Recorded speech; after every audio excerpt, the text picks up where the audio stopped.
Imagine a world without easy answers. Picture a time of absolute monarchs and shadowy secrets. In this world, a story began, a whisper that grew into a legend. This is the tale of the man in the iron mask. For decades, a mysterious prisoner was held in French jails. His face was perpetually hidden. No one truly knew his identity. His existence was a state secret, guarded with utmost care. This secrecy itself tells us something profound. It speaks of power, fear, and the lengths to which a kingdom would go to protect itself, or perhaps its deepest shames. This prisoner was not an ordinary criminal. His treatment was peculiar. He was given relative comfort, yet denied his very identity. The mask he wore, sometimes described as velvet, sometimes as iron, became a symbol. It represented the unknown, the suppressed truth. Why such an elaborate concealment? What could one person know or be to warrant such extraordinary measures? These questions have echoed through centuries. They challenge our understanding of history. They invite us to explore the dark corners of power. The silence surrounding him was louder than any pronouncement. The story begins in the late 17th century. France was a dominant power in Europe. King Louis XIV, the Sun King, ruled with absolute authority. Yet beneath the glittering surface of his court, mysteries festered. I am Mr.Obscuro. And this is the story of the man in the iron mask. To understand the man in the iron mask, we must first journey to his time. We must explore the France of King Louis XIV. He was known as the Sun King. His reign from 1643 to 1715 was one of the longest in European history. It was an era of immense cultural and military power for France. The Palace of Versailles, with its opulent halls and sprawling gardens, symbolized his absolute authority. Louis XIV famously declared, "L'État, c'est moi, I am the state." This statement perfectly captures the concentration of power in his hands. His word was law. In such a system, information was tightly controlled. Secrets were a form of currency, and also a potential danger. The king's court was a complex web of alliances, rivalries, and intrigues. A careless word or a discovered secret could lead to ruin, imprisonment, or worse. The Bastille and other state prisons were not just for common criminals. They housed those who posed a threat to the state or to the king's authority. This could mean political dissidents, disgraced courtiers, or individuals who knew too much. The concept of a lettre de cachet, a letter signed by the king ordering imprisonment without trial, was a stark reality. The late 17th century was also a time of frequent wars and shifting alliances. The first documented appearance of this enigmatic prisoner dates to around 1669. He was initially held in the fortress of Pignerol, under the watchful eye of the governor, Benin d'Auvergne de Saint-Marc. This Saint-Marc would become the prisoner's lifelong jailer, moving him from one prison to another as his own career progressed. The instructions Saint-Marc received were explicit and chilling. The prisoner was to have no contact with the outside world. His face was never to be seen. If he ever spoke of anything other than his immediate needs, he was to be killed. These were not idle threats. The mask itself is a subject of debate. Voltaire, the famous Enlightenment writer who did much to popularize the story, described it as iron. However, contemporary accounts suggest it might have been black velvet. A velvet mask would have been more practical for long-term wear. An iron mask would be torturous.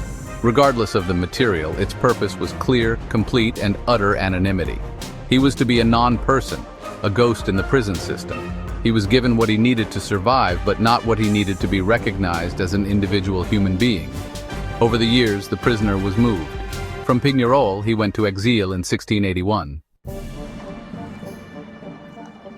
As whispers of the masked prisoner circulated, theories about his identity emerged.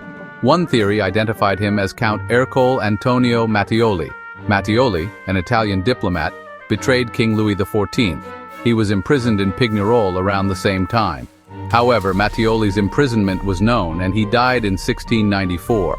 Other theories mentioned Nicolas Fouquet, Louis XIV's finance minister.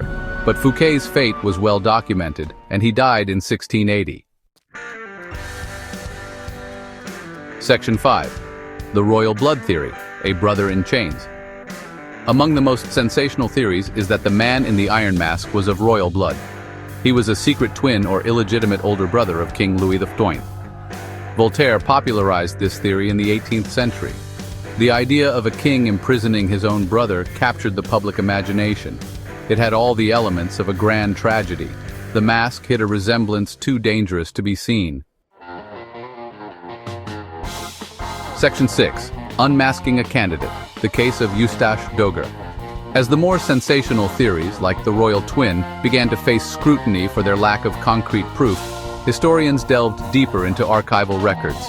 Letters exchanged between ministers, jailers, and other officials offered clues. From these dusty documents, a more mundane, yet perhaps more plausible candidate emerged, a man named Eustache Doger.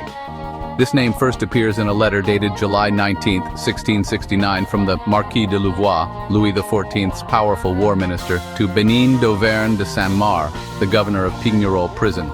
This is the same Saint-Mars who would become the masked man's lifelong jailer.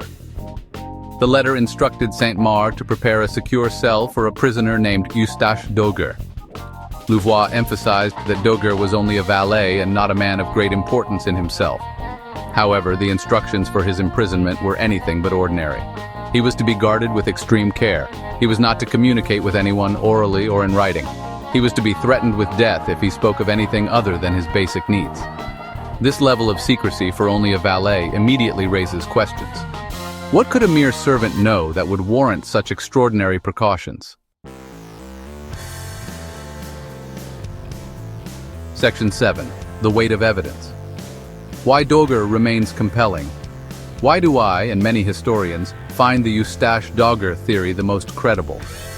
It is not as romantic as a royal twin, nor as clear-cut as a known traitor like Mattioli. Its strength lies in how it aligns with the documented facts, the nature of the secrecy, and the political realities of 17th century France. The correspondence between Louvois and Saint-Mars provides a paper trail. These letters emphasize the need for extreme secrecy regarding this particular prisoner, often referred to simply as the prisoner of Pignerol. Consider the specific instructions given to Saint-Mars. Doger was not to be allowed to interact with other important prisoners, like Nicolas Fouquet. If Doger was only a valet, why such concern about him speaking to a disgraced former minister? This suggests Doger knew something that even Fouquet should not learn. Section 8. From prison cell to pop culture, the enduring legacy. Regardless of his true identity, the man in the iron mask has achieved a kind of immortality. His story has transcended the confines of historical debate. It has become a powerful archetype in literature, film, and popular culture.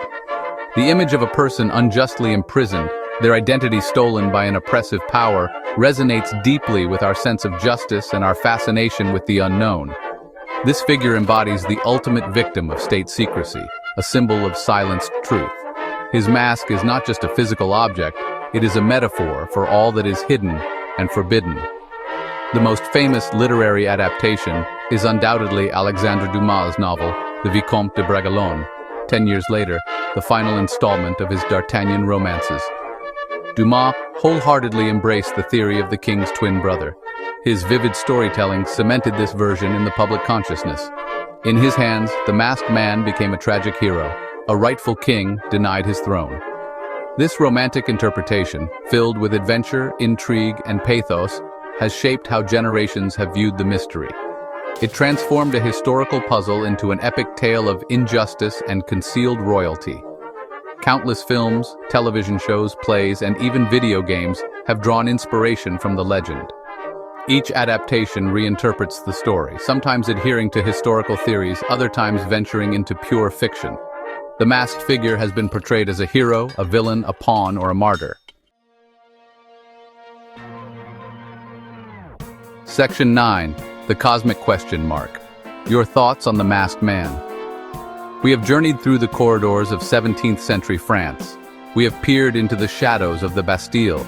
We have examined the theories, from royal twins to disgraced valets. The man in the iron mask remains one of history's most captivating unsolved mysteries. Like a distant star whose light still reaches us, though the star itself may have long since vanished, his story continues to provoke thought and ignite our imagination. The universe of possibilities surrounding his identity is vast and compelling. It challenges us to think like detectives, to weigh evidence, and to consider the nature of power. The search for his identity is a search for a piece of a larger puzzle about how societies operate, how secrets are kept, and how individuals can be erased by the state. While I find the evidence for Eustache Dogger to be the most persuasive, the beauty of this mystery is that it remains open to interpretation. The lack of a definitive, universally accepted answer allows each of us to become a historian, a theorist, a storyteller. It invites us to engage with the past in a deeply personal way. What does the mask conceal for you? Perhaps new evidence will one day emerge from a forgotten archive. Perhaps a new analytical technique will shed light on old documents. Science and historical research are ongoing processes of discovery. Until then, the man in the iron mask will continue to fascinate. If you enjoyed this story, don't forget to like, comment, and share your thoughts below. Subscribe for more real-life mysteries, crimes, and escapes. Until next time, stay curious and never stop questioning the truth.